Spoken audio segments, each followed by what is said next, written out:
Hello everyone, good evening সবাইকে। আজকে একটা baby hair cut with layer নিয়ে এসেছি তোমাদের সামনে। আর আমার যেই ছোট্ট কাস্টমার, ওর মা বলেছে ওর লেন্থটা যেন একদমই কম কাটি, মানে একদমই যেন লম্বাটা কম কাটি, সেটা আগে বলে দিয়েছে। তো সেই অনুপাতেই প্রথমে আমি মাপটা নিয়ে নিই, কারণ আমাদের হেয়ার কাটিং করতে গেলে আগে মাপটা নিতে হয়, মানে ক্লায়েন্ট যতটুকু বলবে ততটুকু মাপটা নিতে হয়।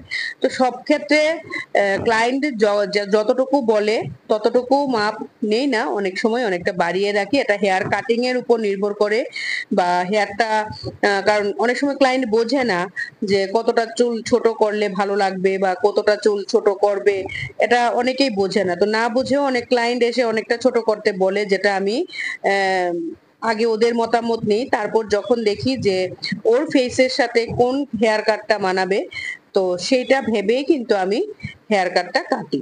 তো এখন দেখো লেন্থটা কাটার পর তারপর আমি লেন্থের যেই ছোট ছোট চুল বেরিয়েছিল সেগুলিও আমি কেটে দিয়েছি। কেটে দেওয়ার পর তারপর আমি আস্তে আস্তে সাইডের দিকে যাচ্ছি, কারণ সাইডের যে হেয়ার কাটটা, এটা কিন্তু পেছনের মাপটা যখন নিয়ে নিয়েছি, তারপর কিন্তু আমি সাইডের হেয়ার কাটটা ওই পেছন থেকে নিতে নিতে আস্তে আস্তে আমি ছোট করেছি।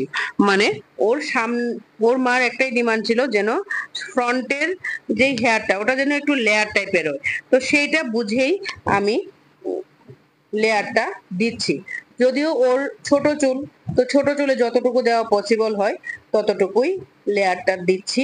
তোমরা এখন দেখো যে আমি হেয়ারটা কিভাবে কাটছি, আমি কিভাবে কেচি চালাচ্ছি, কিভাবে চিরুনি চালাচ্ছি, সেগুলিও কিন্তু লক্ষণীয় ব্যাপার। সেগুলি কিন্তু অবশ্যই তোমাদের লক্ষ্য করতে হবে। অনেকেই অনেক হেয়ার কাটিং এর ডিমান্ড করছো, তোমরা অবশ্যই আমার ভিডিওগুলি ভালো করে দেখবে। সমস্ত রকমের হেয়ার কাটিং এর ভিডিও আমার পেজে এবং আমার ইউটিউব চ্যানেলে আছে।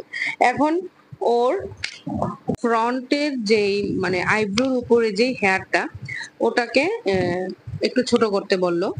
তো ওর আইব্রোটা ঠিক একটু উপরে রেখেই আমি হেয়ারটা কাট করলাম।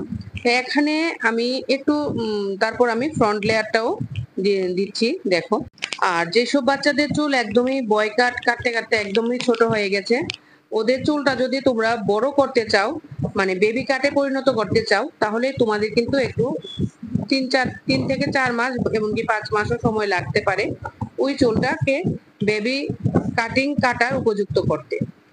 তো অবশ্যই সবসময় ভালোভাবে হেয়ারটাকে কাটিও, কারণ বাচ্চাদের হেয়ারটা যদি ভালোভাবে সুন্দরভাবে কাটা থাকে, তবে অবশ্যই বাচ্চার মুখটাও দেখতে আরো, এমনিতেই তো বাচ্চারা খুবই সুন্দর থাকে ন্যাচারালি, আরো ভালো লাগে দেখতে। আর আমার ভিডিও তোমরা কে কোথা থেকে দেখছো অবশ্যই আমাকে কমেন্ট সেকশনে জানিও। আর তোমরাও কিন্তু পারো আরেকজনের সহযোগিতা করতে, মানে আরেকজনকে বিনামূল্যে পার্লারের কাজটা শেখাতে। আমার ভিডিও যাদের ভালো লাগে, তোমরা যারা রেগুলার ফলো করো আমাকে, তোমরা অবশ্যই ভিডিওটা শেয়ার করে আরেকজনকে সাহায্য করবে, সে যেন এই ভিডিওগুলি পেয়ে সেও তোমাদের মতো শিখতে পারে। এভাবে কিন্তু আমরা একজন আরেকজনের হেল্প করতে পারি। এবং এরকম অনেকে আছে, এরকম ভিডিও পেয়ে ওরা ঘরে বসে যখন শিখতে পারবে না, তখন তোমাদেরকেও একটা মন থেকে ব্লেসিং দেবে যে যেই ভিডিওটা শেয়ার করেছে ওনারও যেন ভালো হয়। দেখো, আমরা ব্লেসিংই চাই, আর কিছু চাই না। তা আমি এটাই চাইবো যে তোমরাও ভিডিওটা শেয়ার করে দিও। আর আমি কিন্তু ওর চুলে কোনো ড্রায়ার ইউজ করিনি, নর্মালি হেয়ারটা কাটার পরেই তোমাদের সাথে শেয়ার করলাম। Thank you so much everyone, এইভাবেই ভালোবাসা দিও আমাকে। Thank you. ভালো লাগছে।